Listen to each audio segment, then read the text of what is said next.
Yang pertama diketahui keping paralel dengan V sama dengan 0, di Z sama dengan 0, dan yang di keping kedua yaitu V sama dengan 100 volt, di Z sama dengan D.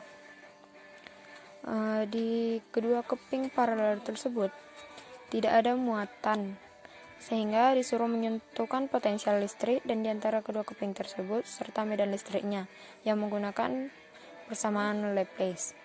Persamaan Laplace satu dimensi dalam koordinat Cartesian. Kita gunakan yaitu d kuadrat V dz kuadrat itu adalah sama dengan 0. Yaitu ini. Yang ini sama dengan 0.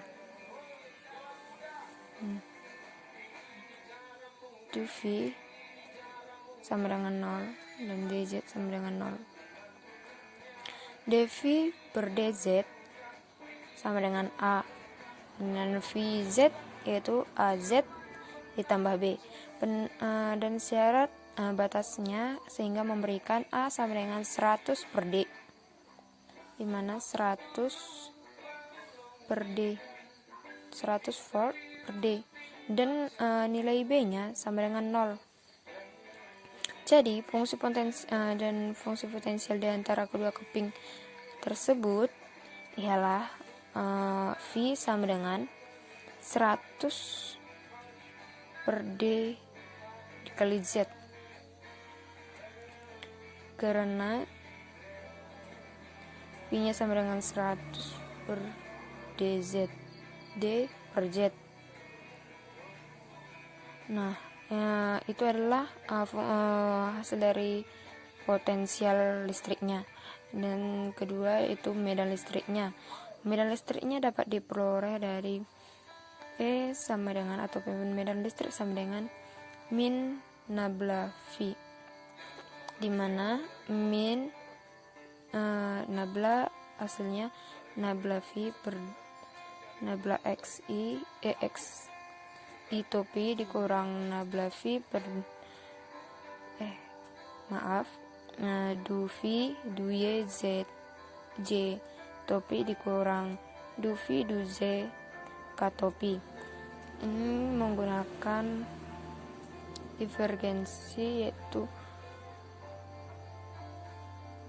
sehingga menghasilkan 100 per D K topi. Yang kedua yaitu menentukan sebuah bola dengan premiditas E dari jari R berpusat pada sistem koordinat bola dan terpolarisasi secara radial, sehingga P sama dengan KR R topi, dengan K adalah sebuah konstanta. Dan di sini kita disuruh menentukan potensial listrik di pusat bola, sehingga rho B sama dengan min nabla rho sama dengan min 1 R kuadrat du R R kuadrat KR, dimana rho tadi KR sama dengan min 3 KR, dan flux E ds sama dengan 1 per epsilon 0 QNC ditambah QPOL. QNC telah tentu nilainya adalah 0, dan QPOL adalah integral P rho B dr, dimana rho B tadi min 3 Ka dikali karena ini integral sehingga kita langsungkan aja, jadi 4/3 PR kubik. Hasilnya itu min 4 pi AKR. Ini bisa mati ya, sehingga min 4 pi AKR, sehingga medan listriknya sama dengan min KAR per epsilon 0, dimana min D mu per dr dikali sama dengan min KAR epsilon 0 d mu sama dengan KA epsilon 0 R per dr RdR, integral dari 0 sampai V sama dengan D mu sama dengan KA per epsilon 0 integral L dr, V sama dengan KA per epsilon 0 integral R sampai 0 R dr sama dengan minus KA per epsilon 0 dikali R kuadrat per 2. Ini adalah hasil dari integral R sama dengan sampai 0 R, sehingga hasilnya adalah ini, dan turunannya sama. Setelah ini dikalikan maka menghasilkan min K AR kuadrat per 2 epsilon 0. Soal nomor 5 yaitu tentukan medan magnet yang dihasilkan oleh kawat yang panjangnya L yang dialiri oleh arus I. Kawat yang dialiri arus listrik mengarah ke kanan. Ini adalah panjangnya, itu L. Nah, di sini ditanya berapakah arus yang muncul di kawat pada titik P. Nah, pada kejadian ini kita bisa menggunakan hukum Biot-Savart. Nah, kita ambil dengan elemen sepanjang dl, yaitu ini. Kita anggap ini adalah dl, yaitu elemen kawat kecil. Setelah itu kita gunakan koordinat kartesian pada sumbu Y dan X. Ini adalah X-nya dan ini dl. Dan ini A. Sehingga bisa menjadi vektor. Dimana dari sumbu ini kita mendapatkan dl sama dengan dx itu pi. Setelah itu kita gunakan db sama dengan mu 0 arus per 4pi dl vektor dikali r topi per R kuadrat,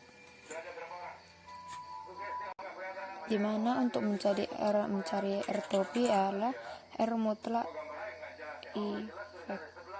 dikali R vektor R topi. R topi cara mencarinya, dimana ini adalah R topi, ini adalah R vektor, dan ini adalah ini adalah sebuah R vektor R topi ini, dan ini adalah R vektor. Karena ini adalah R topi, maka di sini terletak dari J topi, dan di sini adalah I topi.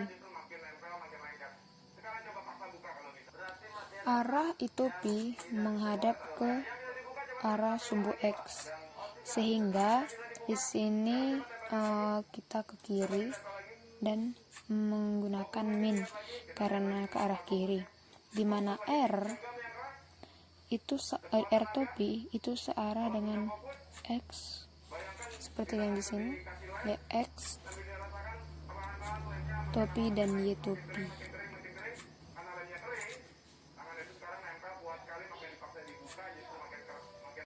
Sehingga menghasilkan min sin theta I topi ditambah cos theta Z topi. Ini adalah gambaran dari R topi. Sehingga dari sumbu Y kita mendapatkan cos theta J topi. Nah, selanjutnya kita mencari R mutlak. R mutlak didapat dari panjang dari A mengarah ke sumbu X, yang mengarah ke sumbu X, A dan X itu mengarah ke R, sehingga cos theta sama dengan A per R mutlak, menjadi R mutlak sama dengan A per cos theta.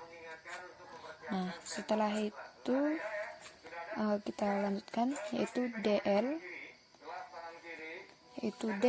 Kita carikan ini DL kali R topi per R kuadrat menjadi DXI topi, yaitu DL, dikali ataupun cross R topi, dimana tadi hasil dari R topi adalah ini, per R kuadrat, sama dengan DX cos theta jadi K topi per R kuadrat. Untuk mencari DX, untuk mengoperasikan DX dan R kuadrat, karena R kuadrat tadi hasilnya adalah A per cos theta, maka kita harus menyamakan DX diubah ke bentuk A dan cos theta, sehingga kita ambil juga dari sumbu X menjadi X sama dengan A tan theta, dimana turunan dari A tan theta ialah A tadi konstan, yaitu A 1 per cos theta, cos kuadrat theta. Nah, setelah kita mendapatkan DX, maka menjadi A per cos kuadrat theta du theta cos theta per A kuadrat per cos kuadrat theta, dimana hasil dari R kuadrat, sehingga menghasilkan ini bisa dimatikan, A mati sehingga tinggal A, dan cos kuadrat theta juga habis, dan sehingga hasilnya tinggal 1 per A cos theta du theta K topi.